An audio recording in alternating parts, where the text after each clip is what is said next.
So I was sent this tweet thread to talk about, and I didn't really know that this was a thing. Tams says, the F are these people on? Now people aren't getting their kids' birth certificates? I didn't know. What is this?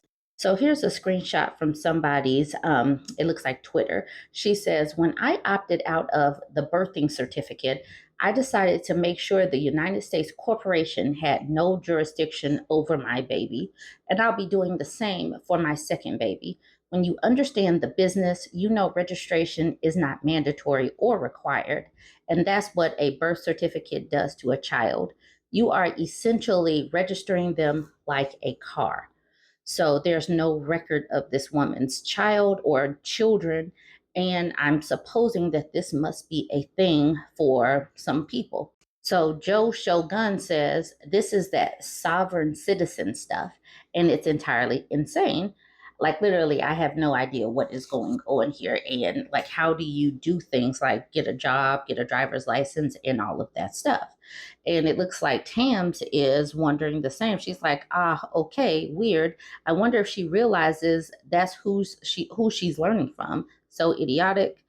And Crenshaw Pete maybe says, nobody who believes this cockamamie actually cares who the source is. Grass Toucher says, you're on IG. Nothing about this ish is off the grid. Oh my goodness. Zuck Yamanda says, that's the Sovereign Citizen Brigade, and laughing. Alicia says, they are wholly unprepared for what's coming when everyone's citizenship will be scrutinized.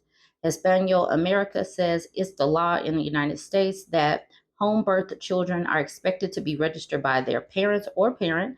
My uncle had many issues because he was born at his Louisiana childhood home in the early 40s.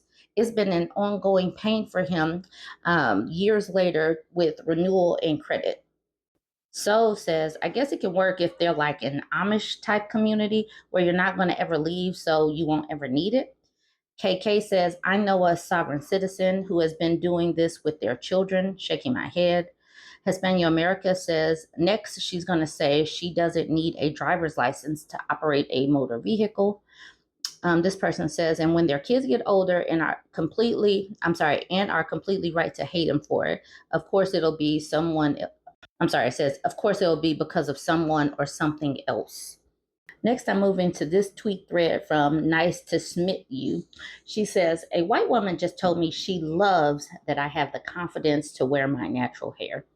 I told her I love the fact that she's confident enough to wear hers too. She got the point very quickly.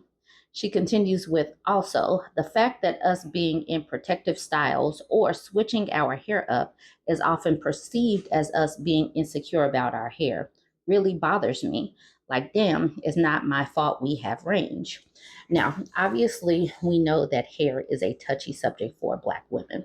And let's be real, if you are a Black woman or if you've seen what Black women go through with our own hair or our daughter's hair, wash day takes a long time because detangling our curls, detangling and twisting up, and all the washing and everything that goes along with our hair, it takes a long time. And you don't just want to comb through it really hard because it'll hurt your child's scalp, it'll hurt your own scalp. It takes a lot of tender care, and just getting through that process takes a lot. That's the reason why I am locked, why I've been locked for many, many years, because it just takes some pressure off. And I have a child. I cannot imagine doing this every single day. And so when women twist our hair to keep it nice and neat, when we lock our hair, when we braid our hair, those types of styles last for a while, because otherwise washing and styling our hair can take upwards of 2 to 3 hours simply to get through washing, detangling, conditioning, and styling. Please know and understand that many times these preventative styles are also time-saving styles because we can simply not afford to do that all of the time. It's just too time-consuming. Gia Slim says, no, for real. Microaggressive whites assume that you're self-conscious when you're versatile. And Dee says, my sister's ex-nail tech said she doesn't find it fair and said it's deceiving like catfish. A Canadian East Asian, mind you. Cam says, it's so annoying how some of them don't know how to speak to Black women. Like, what? So those were some of the quote retweets, but they were women and they were like understanding where the woman was coming from. But now in the comments is where it starts to get a little dicey. This person says, I smell wig glue. Froats is like, you have range. Most of y'all wear wigs, bruh. Ari says, I used to avoid getting braids because I felt this way. I was insecure about my hair, but then other people would have noticed too. Either way, natural or unnatural, they still bullied me.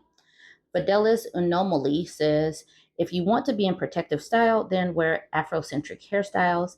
And when people say that, they simply do not understand how long it takes for Black women to do our hair.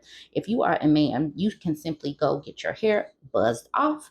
Or if you're locked, you have somebody doing your hair for you.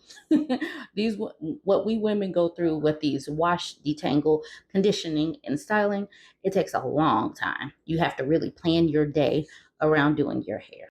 Now I want to talk about a video from this man right here. I don't know who this man is, but I guess he is a former football player, now turned podcaster. And what he is doing is spouting typical talking points from Red Pillars, talking about height and how if you are a man that is 5'6", 5'7", 5'8", on the shorter side, that you might not get a woman. And, these people really do make height their personality. And most of the time it is men that is spouting these talking points. Is not necessarily us women folk. Because I know as a woman who is not even 5'1", I have never said I need a 6 foot tall man. I know most of us shorties are perfectly content with 5'6" or whatever. It's not us that's saying it. That is these men that keep repeating it and saying that that is something that us women say. I'm glad that the other men were like, bruh, if these people are unable to get a woman, it's not just their height. It could also be something else. Because for this man, who is a seemingly attractive man, and if he is a former football player, he has money to be saying this, it's silly.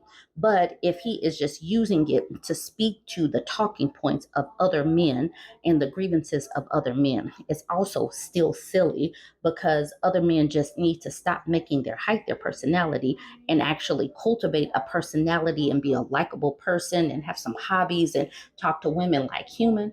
It's not that hard to get a woman to like you, especially if you are still conventionally attractive in the facial area, if you don't have the personality of a hungry hyena. If I'm 5'7", right, and I'm 5'8", I'm 5'9", I'm less desirable.